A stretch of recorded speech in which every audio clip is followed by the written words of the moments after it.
Altísimo Señor. Altísimo Señor. Vamos, vamos, adórelo. Adórelo con sus manos alzadas. Adórelo. No hay nadie, Señor. No hay nadie, no hay nadie como tú, Señor. No hay nadie como tú, Dios. Poderoso, poderoso, poderoso.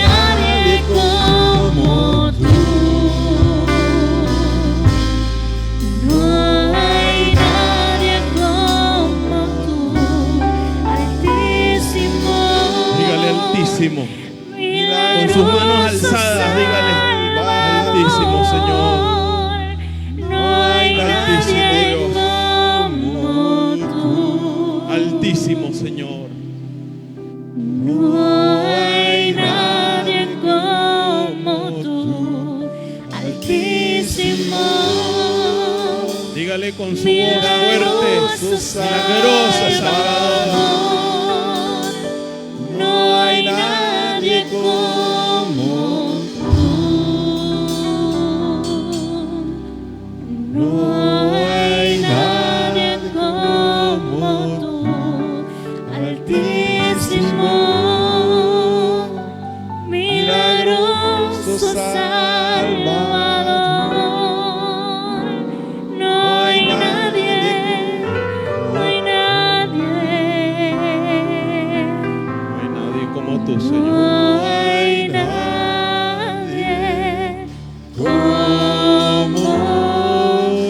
Dele palmas fuertes al Dios Todopoderoso. A Él sea la gloria, a Él sea la honra. Vamos, désela fuerte, fuerte, fuerte, fuerte, fuerte.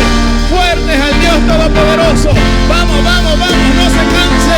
Dele palmas fuertes al Rey de Reyes. Como que si ese Dios le ha hecho milagros a usted. Como que si ese Dios le ha respondido a usted. Como que si ese Dios se ha parecido a su vida. Como que si ese Dios ha hecho prodigios en usted. Désela fuerte, fuerte, fuerte. Vamos, vamos, vamos. No se canse, no se canse, no se canse. Désela fuerte, fuerte, fuerte, fuerte. Al Dios glorioso. ¿Quién vive?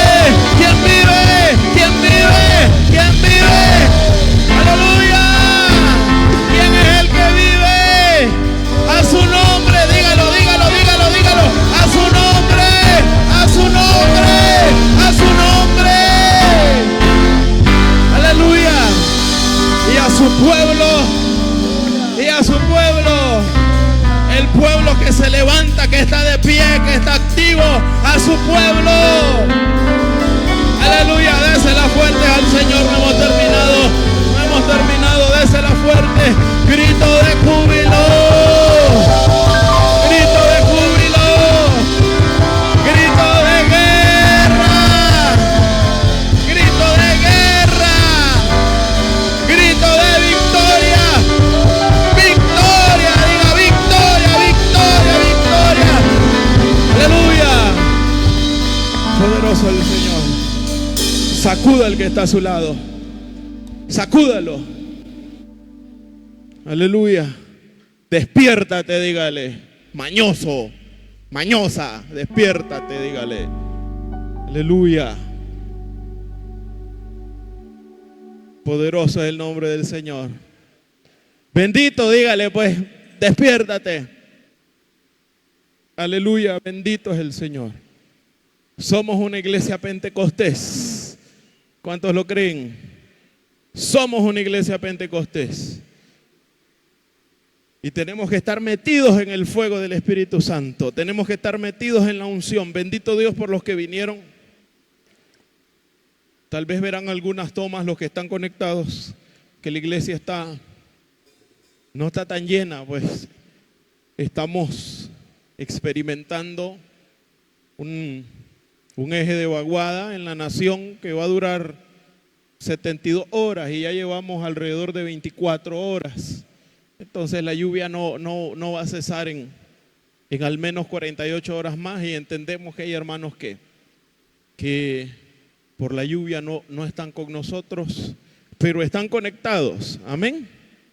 Están conectados a la transmisión. Los que están aquí y andan su teléfono y andan datos, abran la transmisión por favor Iglesia Pentecostés Cristo Viene. Pongamos, estamos en vivo, por favor, para que vean cómo encontrar la transmisión de la iglesia y que usted envíe esa transmisión. Mire a los hermanos que hacen falta, mírelos, reconózcanlos quienes hacen falta y le envíen esa transmisión y le digan: hermano, te extrañamos.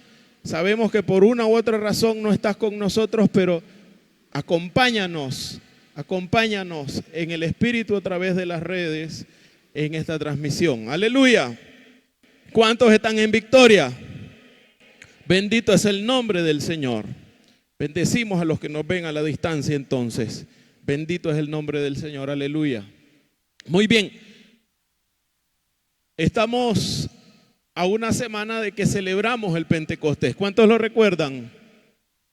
Amén. Estamos a una semana que celebramos el Pentecostés. Aleluya. La tradición hoy celebra el domingo de la Trinidad. Y es necesario que en algún momento hablemos de la doctrina de la Trinidad. No va a ser hoy. Va a ser necesario que en algún momento hablemos de la doctrina de la Trinidad, porque proliferan las herejías que se condenaron hace 1700 años. Este año el Concilio de Nicea, que precisamente condenó la herejía de Jesús solo, han vuelto a resurgir y van a encontrar movimientos grandes como en Colombia, la Iglesia Pentecostés Unida de Colombia, que es Jesús solo, son apostólicos y son pentecostés, algo raro esa combinación. Y vamos a encontrar en nuestra nación muchas corrientes de esa. En algún momento tenemos que enseñar aún más acerca de la divinidad trina y una. Pero hoy seguimos hablando del Espíritu Santo, que es parte de la divinidad, que es parte de esa esencia del Dios vivo y que es en relación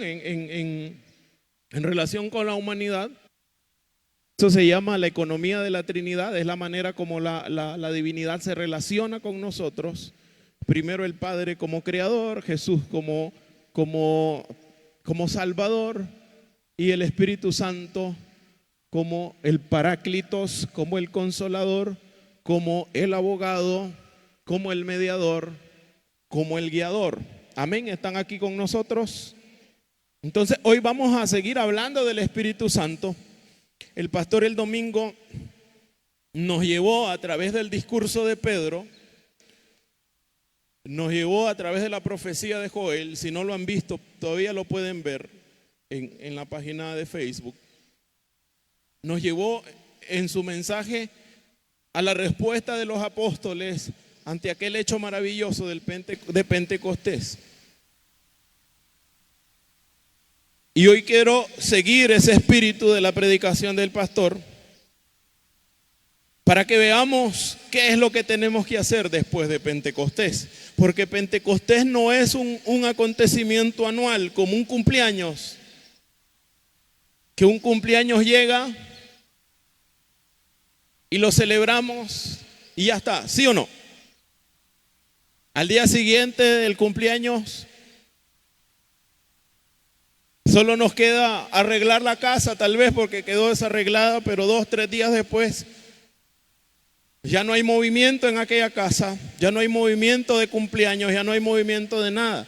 Como cuando celebramos algo también aquí en la iglesia, 2 o 3 días y ya el ambiente cambia. Pentecostés no es un acontecimiento que se celebra una vez al año. Pentecostés es un movimiento de hace casi 2000 años atrás. Amén o no amén.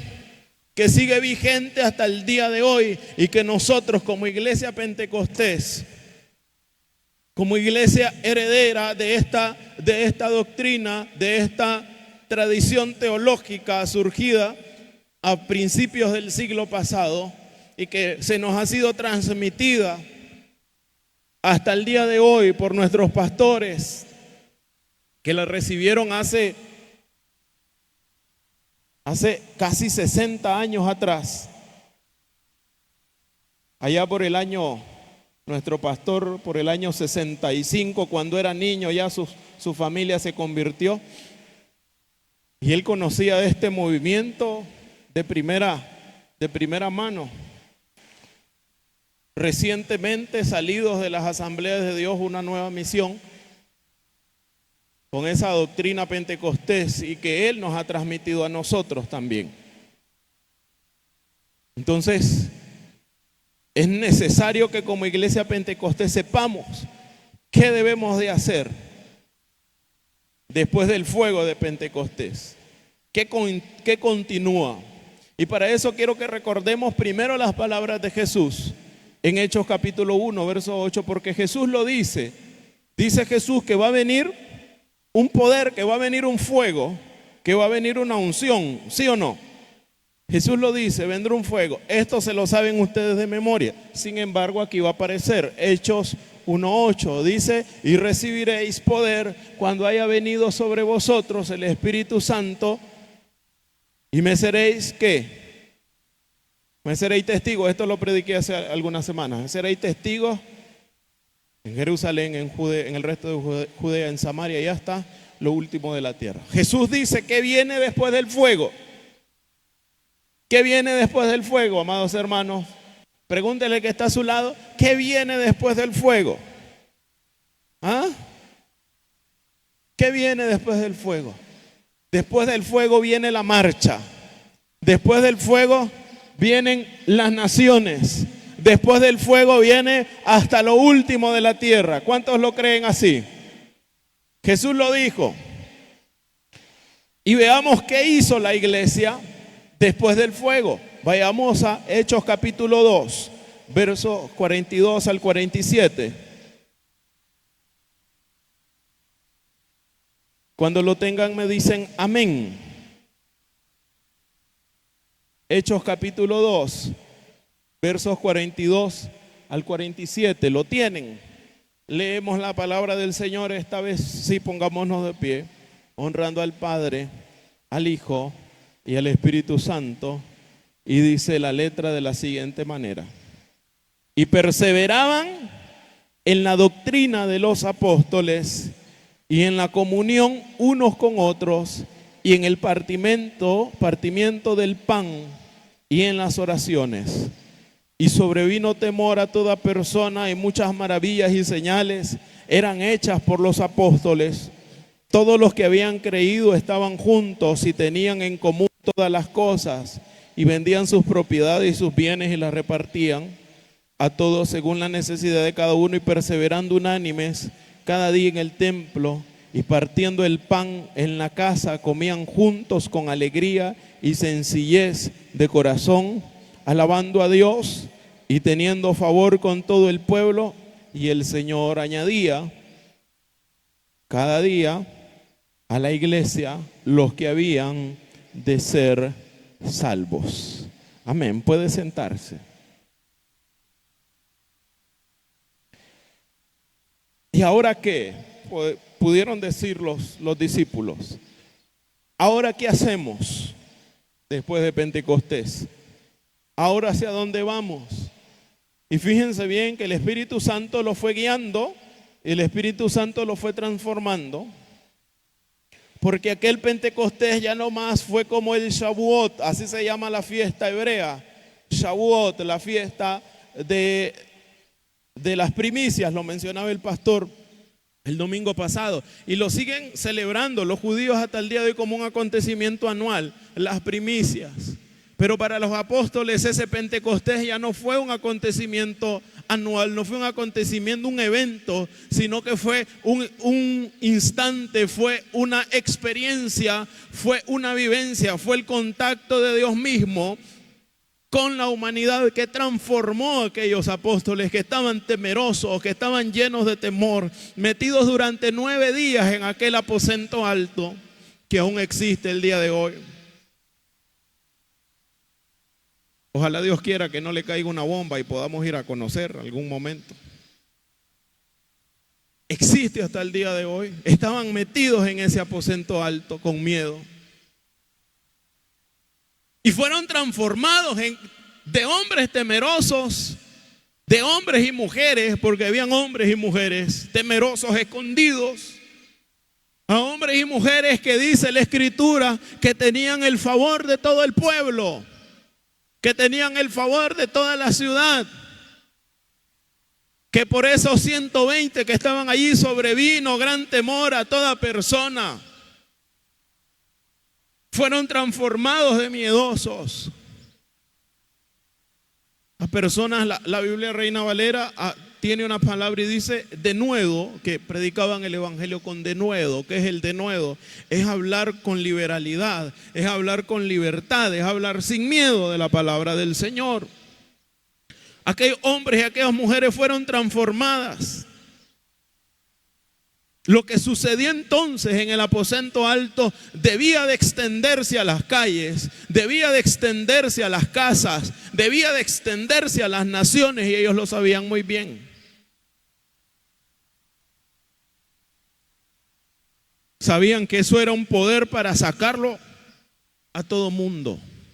El error nuestro, de nuestras iglesias, no solo la nuestra, sino de la iglesia evangélica en general, es que queremos acaparar el Espíritu Santo para nosotros. Es que queremos acaparar los dones para nosotros. Es que queremos recibir la unción y dejarla solo para nosotros, cuando la unción no solamente es para nosotros. Tenemos que entender que la unción la recibimos nosotros para multiplicarla. ¿Hay algún amén aquí? La recibimos para multiplicarla, no para quedarla. ¿De qué le sirve al Señor que yo hable un montón de géneros de lengua?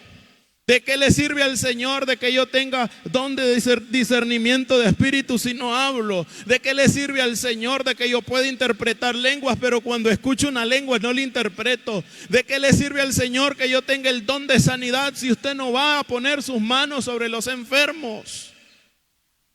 ¿Hay algún amén aquí? ¿De qué le sirve al Señor eso? No le sirve de nada. Al Señor le sirve que usted entienda que tiene la unción, que tiene el poder, y que esa unción y ese poder es para llevárselo a los demás, es para extenderlo con otros que necesitan el impacto de Dios, que necesitan la gloria de Dios en sus vidas, manifestadas en una sanidad, en una palabra de aliento, una transformación de su mundo, de sus circunstancias.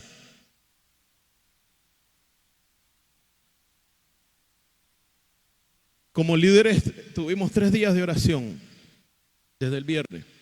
Lastimosamente, por la lluvia no pudimos estar el día de hoy. Todos. Teníamos 3 días de activación. Pero nos hemos vuelto expertos en excusas. Nos hemos vuelto expertos en sentir lástima de nosotros mismos. Hay una palabra que utilizamos en psicología para eso, no la recuerdo ahorita. Conmiseración, muy bien. Somos expertos para conmiserarnos. Así es, ¿verdad? Conmiserarnos, de sentir esa conmiseración. Y para ponerle excusas a Dios. Y hemos dejado que por nuestra obediencia, por nuestra desobediencia y por nuestro pecado, se instale en nosotros algo que Romanos lo menciona. El apóstol Pablo a los romanos lo dice, que ha venido sobre la iglesia espíritu de estupor. Y no hablo de la iglesia Pentecostés Cristo viene, hablo de la iglesia Pentecostés de toda Latinoamérica. Ha venido espíritu de estupor. ¿Y qué es el espíritu de estupor? Es el espíritu de que me vale todo. No me importa, soy indiferente. Se puede quemar la hermana que está presidiendo aquí, agarrar fuego en el espíritu y verlo literalmente, y a mí no me interesa, me vale. ¿Me estoy explicando, amados hermanos? Porque nos hemos encerrado en nosotros mismos. Nos hemos encerrado en nosotros.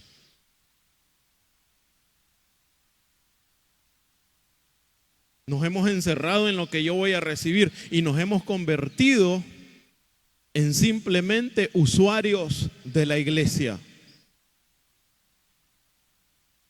visitantes de la iglesia.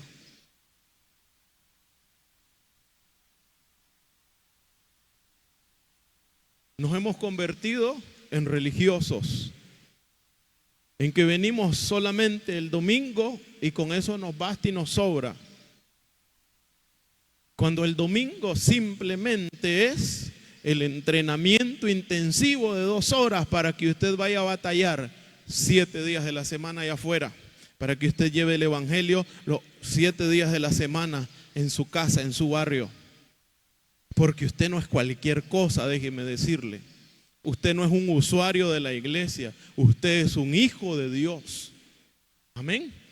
Usted es un hijo de Dios, usted es alguien que ha creído en el evangelio y que ha sido sellado por el Espíritu Santo y que el Señor lo tiene acá no por espectador ni por oidor, lo tiene acá porque Dios tiene un plan con usted. Y ese plan lo hemos pospuesto un día, otro año, otro año. Hay cosas que Dios me ha hablado a mi vida y las vengo posponiendo hace tiempo. Y ya me están alcanzando los 40 años y yo posponiendo el asunto, posponiendo los asuntos. Y hay cosas que hemos pospuesto como iglesia, que va a venir Cristo y nos va a agarrar con eso, que lo estamos posponiendo y posponiendo y posponiendo. ¿Hay alguien aquí entendido que me diga amén? ¿Qué estás posponiendo? ¿Qué estás esperando?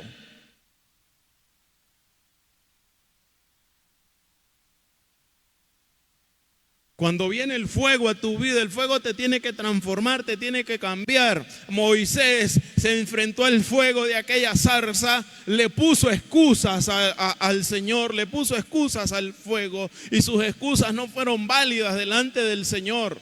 Tal vez humanamente posible hubiesen sido válidas.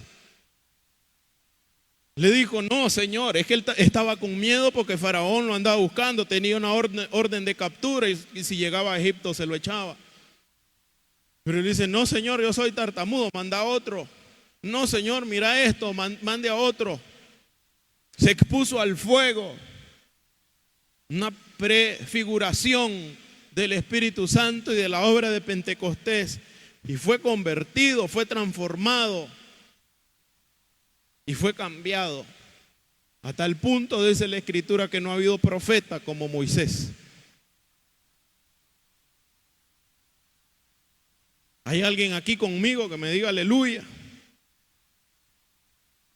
Poderoso es el nombre del Señor.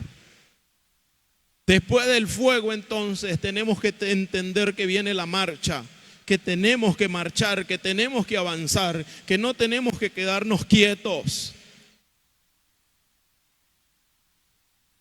que tenemos que venir a la iglesia con alguien más que no sea de nuestra familia, que tenemos que invertir nuestra vida en ganarnos a otros para Cristo. Amén. Los domingos doy una clase que termina a las 10 y algo de la mañana. Y en mi camino hacia la casa me toca pasar por 2 locales de la iglesia romana. Y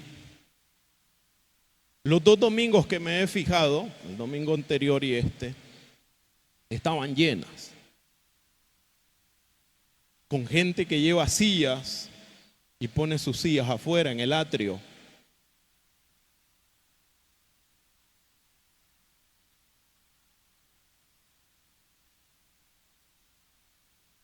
Lleno, totalmente lleno.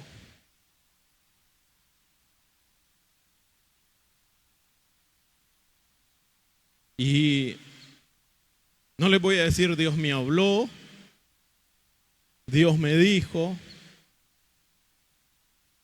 sino que me sentí azareado.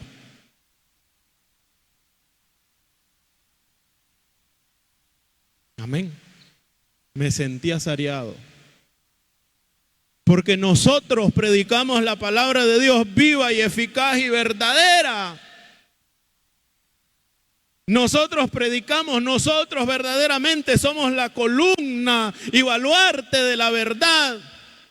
Pero estamos adormecidos, el fuego ha venido, pero lo hemos secuestrado y lo hemos dejado para nosotros mismos y no se lo queremos dar a otros.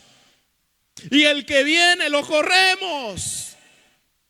Hablo de la iglesia en Latinoamérica, no hablo de esta, aquí no hay. Amén. El que viene lo corremos, lo despachamos. Y el que fue piedra de tropiezo se quedó haciendo nada dentro de la iglesia. Se quedó siendo piedra de tropiezo. Fue instrumento del diablo para que se fuesen familias enteras y se quedó haciendo nada dentro de la iglesia. Se quedó siendo mañoso dentro de la iglesia, instrumento del diablo.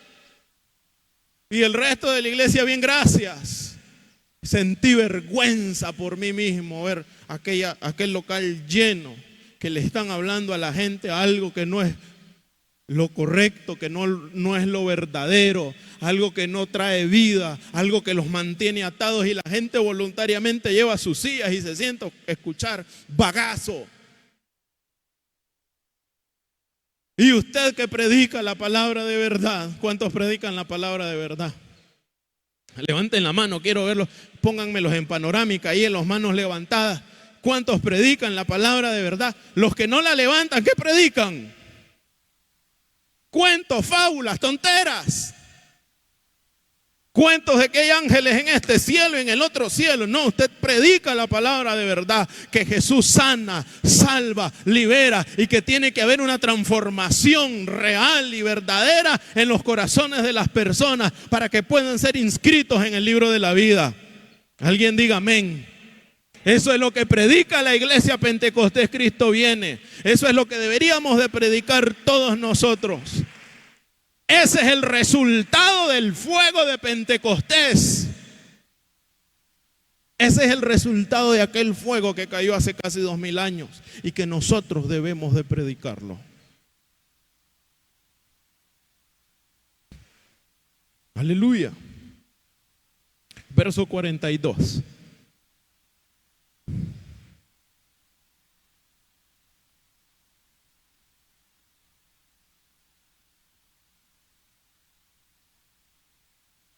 Lo tienen, dice, perseveraban en la doctrina de los apóstoles y en la comunión los unos con los otros y en el partimiento del pan y las oraciones. Amén. La iglesia post-Pentecostés tiene las siguientes características. Número 1, está fundada en la doctrina de los apóstoles. La palabra doctrina usada aquí en Hechos es la palabra enseñanza. Es la palabra usada en otros contextos como instrucción.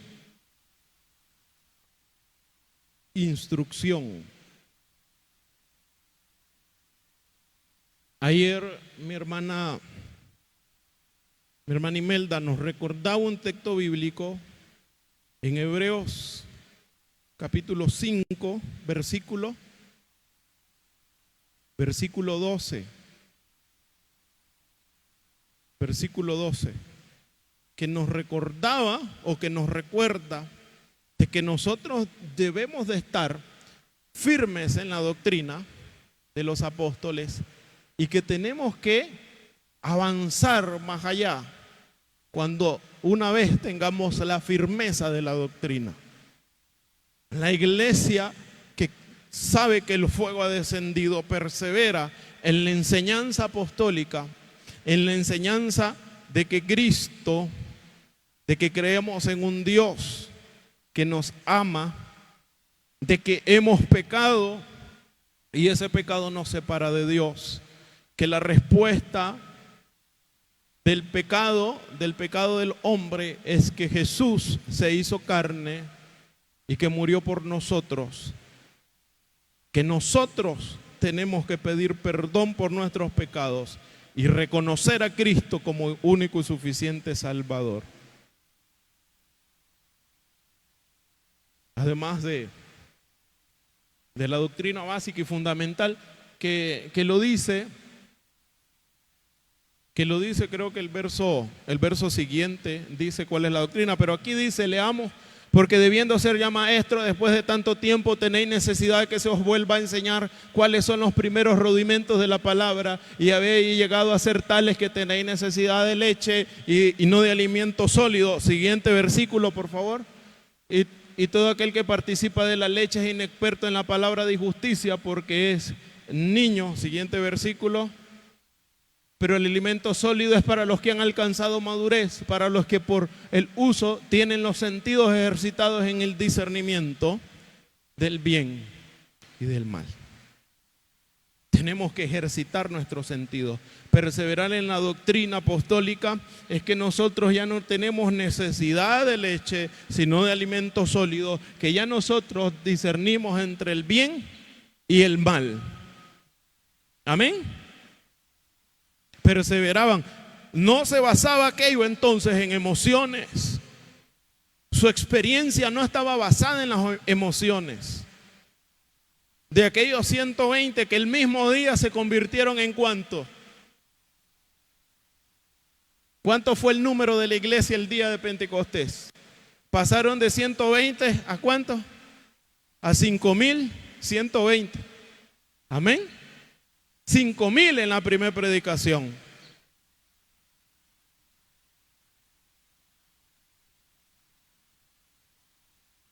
Y perseveraban en la doctrina de los apóstoles.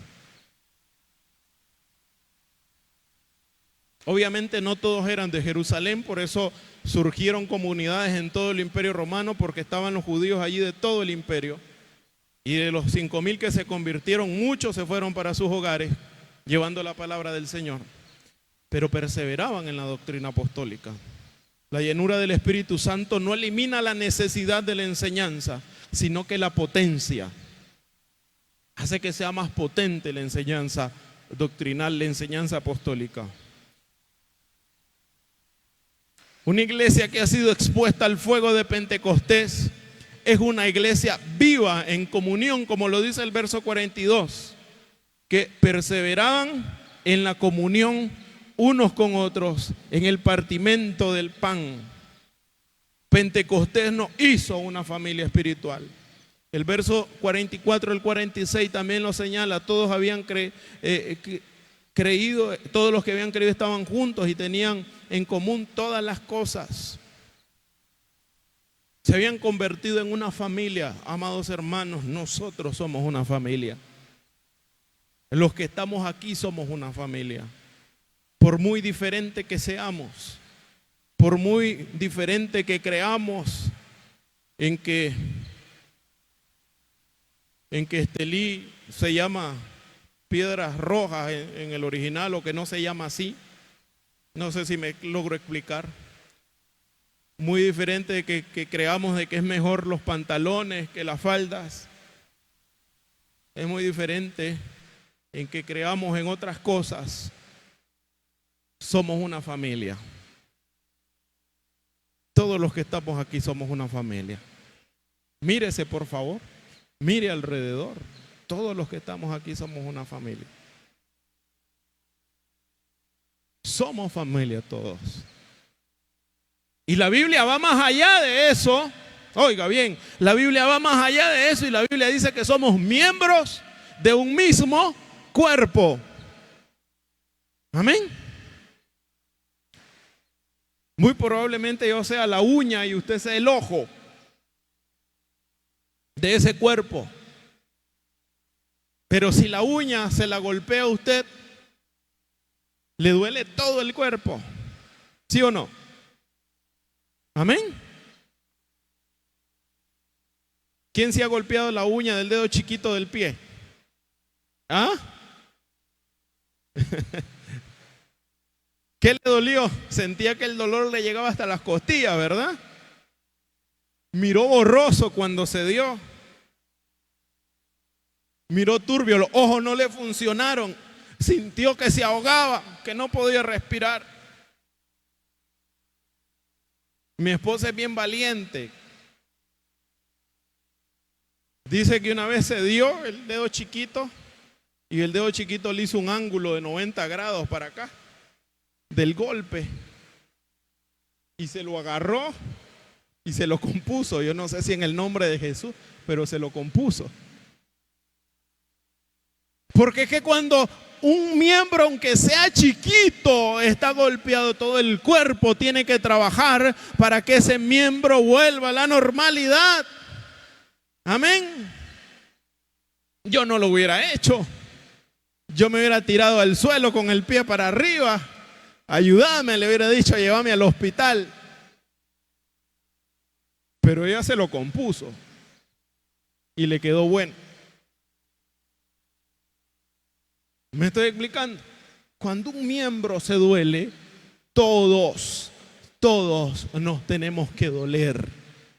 Cuando un miembro se goza, todos nos tenemos que gozar. Y no tenemos que hacer sectas dentro de la iglesia. No tenemos que hacer grupos dentro de la iglesia. Con mi gente, decimos nosotros. ¿Cuál su gente si todos nosotros somos su gente? ¿Me explico? Con mi pelota, he escuchado esta expresión, con mi pelota de hermanos. ¿Cuál pelota de hermanos? Ojalá que el Señor les tire una granada en medio y lo pum. Los deshaga. Para que aprenda. Todos somos una familia. Todos somos uno. Y hemos fallado mucho en esto. Hemos fallado mucho. Yo he fallado mucho. Y les pido perdón porque aquí hay gente que yo no le conozco el nombre. Perdónenme, hermanos. Aquí hay hermanos que yo no sé dónde vive usted. Ni sé cuál es su necesidad. Yo debería de saberlo. Todos deberíamos de saberlo. ¿Sí o no? Porque somos un cuerpo. Somos un cuerpo. Yo debería conocerle, hermano, el hermano fulano está atravesando este problema. Y si puedo le ayudo. Y si no le ayudo con oración. Amén. Amén. O la hermana tal tiene enfermos sus niños, voy a orar por ellos. Están hospitalizados, los voy a ir a ver. Todos. Eso no le corresponde al pastor nada más. Eso nos corresponde a todos porque somos una familia en Cristo. La iglesia primitiva vivía en comunidad, vivía en común unión. Hasta el punto tenían tal comunión que llegaron a vender las cosas que ellos tenían para que todos tuviesen igual. El Señor no los mandó a hacer eso, pero lo hicieron. Y eso no duró más que los primeros 5, 6, 10 años de la iglesia. Pero lo hicieron porque eran una común unión, una comunidad. La iglesia es una familia. Y la iglesia que ha sido expuesta al poder del Espíritu Santo está en unión. La iglesia que ha sido expuesta a ese poder es una iglesia de oración. Amén. Es una iglesia de oración. Dice también el verso 42 que perseveraban en las oraciones. Es una iglesia de oración. ¿Y por qué dice las oraciones? Porque hay diferentes tipos de oración. Está la oración individual que usted tiene que hacer todos los días, la oración devocional, que es para que usted se alimente. Pero también está la oración colectiva, que es la que venimos a hacer a la iglesia. Tenemos que perseverar en la oración constante nuestra. Y no quiero pedirle que levanten la mano porque usted solo tiene que juzgarse, usted solo tiene que convencerse si está orando lo suficiente, cuánto está orando. Somos eficaces, cuanto más oramos, más eficaces somos. Entre menos pospongamos la oración, más eficaces vamos a ser. Como miembros del cuerpo de Cristo, tenemos que orar individualmente y en colectivo, como lo hacían los primeros, o la iglesia primitiva o la iglesia primera. El verso 45 nos señala que la iglesia es una iglesia que comparte. La generosidad surge del Espíritu, y donde hay avivamiento, hay compasión. El Espíritu Santo no solamente te hace hablar en lenguas, sino que te hace compartir lo que tienes. Ver por el más vulnerable, ver por el que tiene necesidad. Si el Señor te ha bendecido, es para que abundemos en todo tipo de gracias y de bendiciones. Amén. Es para que compartamos con los demás. Entonces eso viene cuando nos unimos y cuando nos conocemos.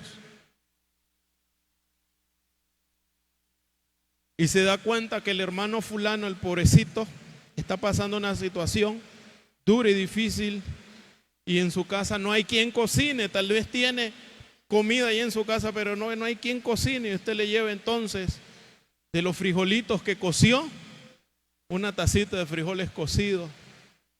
¿Me explico, amados hermanos? Amén. Por poner un ejemplo. Pero tenemos que conocernos los unos a los otros. El Espíritu Santo no solamente es hablar en lengua, es danzar, es brincar en la iglesia, sino expresar de manera externa el amor del Señor.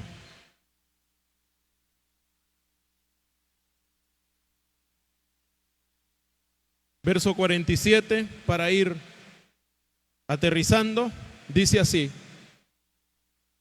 alabando a Dios y teniendo favor con todo el pueblo, y el Señor añadía cada día a la iglesia a los que habían de ser salvos.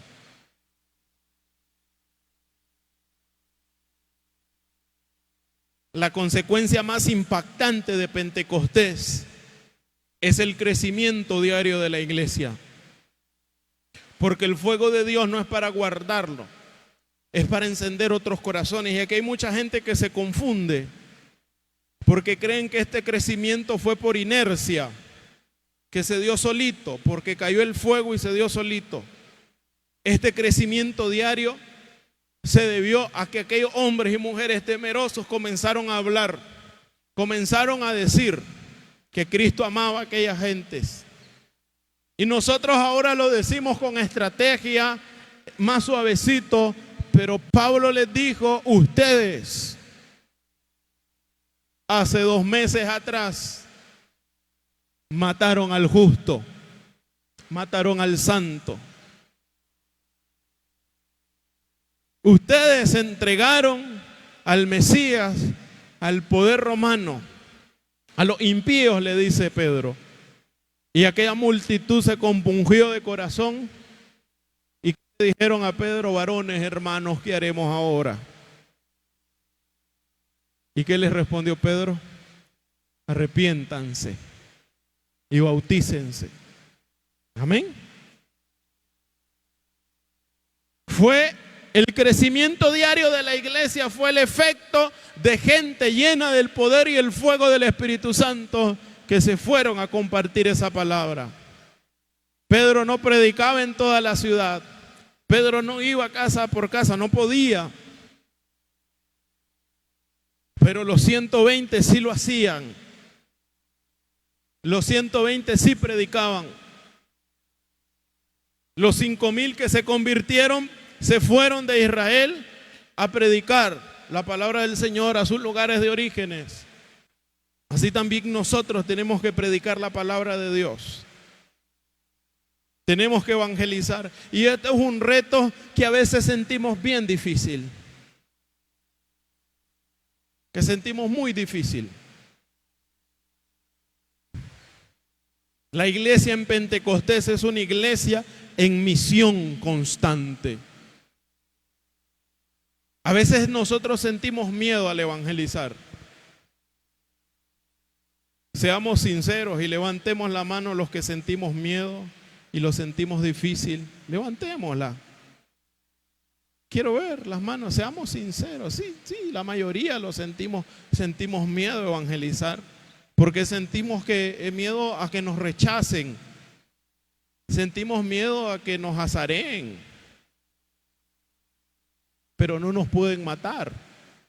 Y si nos matan, ¿qué dice Pablo? Para mí, vivir es Cristo y el morir es ganancia. El pastor nos cuenta que cuando él evangelizaba, les tiraban orines, les tiraban agua hirviendo. En algún momento les llegaron a denunciar ante la Guardia Nacional y los persiguieron por alguna cosa.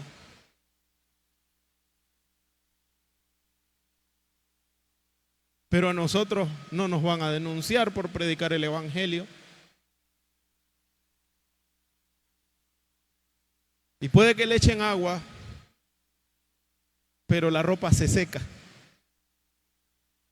Pero tampoco no es que todo el tiempo va a ir a evangelizar en la calle casa por casa. Haga una lista, ahorita mentalmente una lista de 7 personas a su alrededor que no conozcan a Cristo. Y hay más de 7. Háganlo. ¿Cuántas personas conozco que no conocen a Cristo? ¿Cuántos tienen alrededor al menos 7 personas? Levanten la mano, quiero ver los que tienen al menos 7 personas. Imagínense, no necesitamos ir casa por casa. ¿Qué tenemos que hacer entonces? ¿Cuál es nuestra labor? Número 1, no tenemos que dejar que el fuego se apague. El avivamiento no se apaga por falta de poder, porque el poder de Dios siempre está, sino por falta de seguimiento nuestro. Podemos tener un domingo de fuego y una semana fría si no cuidamos la llama. Tenemos que cuidar el fuego. Número 1, tenemos que cuidar ese avivamiento, ese fuego que usted lleva hoy. Tiene que cuidarlo. Y tiene que multiplicar ese fuego. Número 2, usted tiene que orar. Orar por esas 7 personas que ha hecho su lista en su mente.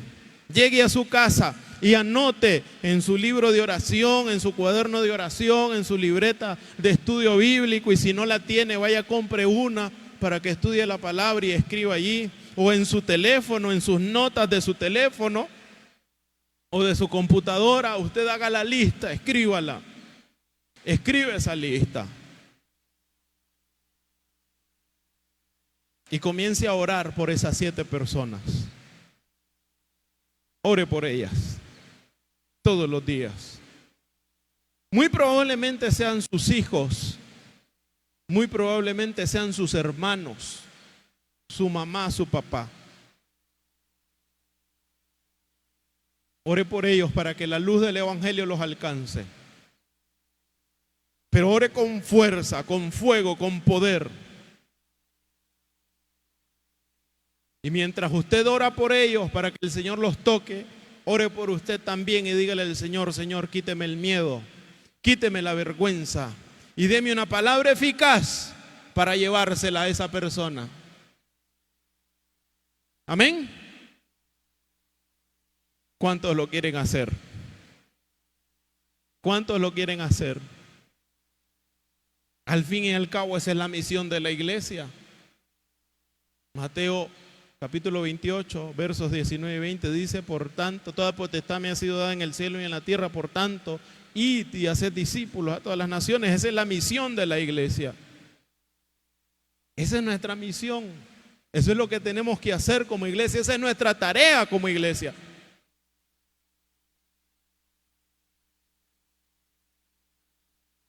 Y nuestra visión habla de 4 cosas. Y lo que yo le estoy hablando es el primer punto, que es ganar. Amén. Y si siente que usted no le puede decir, ore, siga orando por él. Y venga y dígale al hermano Harvey, dígame a mí, dígale al hermano William, dígale a cualquier hermano, te tengo un pescadón que ya lo tengo ablandado con oración. Vamos, me dijo que quería que oráramos por él. Yo saco tiempo de donde no tengo y yo voy con usted a darle a ese pescado para que caiga en la red. Amén. ¿Hay alguien aquí que me diga amén? Llámenos, llévenos, preséntenos gente por el amor de Cristo. ¿Amén o no amén? Si usted siente que no puede, usted diga, el hermano Lester puede, me lo voy a ir a traer. El hermano Harvey puede, la hermana Lilian puede, la hermana Imelda puede, me la voy a ir a llevar. Y entre todos le damos duro a ese pescado y va a ver que cae a la red de Cristo. De tal manera que si nosotros somos conscientes de esto, al final de año nos hemos multiplicado al doble de lo que somos. ¿Cuántos aceptan el reto? Aquí no hay aménes, miren que. ¿Cuántos? Quiero uno que acepte el reto, que levante la mano y diga, yo me anoto a ese reto. Vamos, aquí está uno, otro, quiero otro que acepte el reto, allá está otra, aquí está otro, ¿quién más acepta el reto? ¿Quién más? Aquí está otro, allá está otro, ¿quién más acepta el reto? Quiero ver, ¿quién más acepta aquí está otro, ¿quién más acepta el reto? ¿Cuántos quieren cumplir la palabra del Señor de multiplicarse? ¿Cuántos? Allá está otro, aleluya, ¿ya cuántos tenemos? 5, 6, 7, con eso nos vamos. Aquí hay 3, adelante. 10 tenemos, con estos 10 transformamos la nación, con estos 10 transformamos la ciudad. Amén. Pero pongámonos en acción, Con estos 10 que dicen sí, a fin de año somos 300 más. Amén. A fin de año somos 300 más. Aleluya. ¿Cuántos lo creen? Dele palmas fuertes al Señor.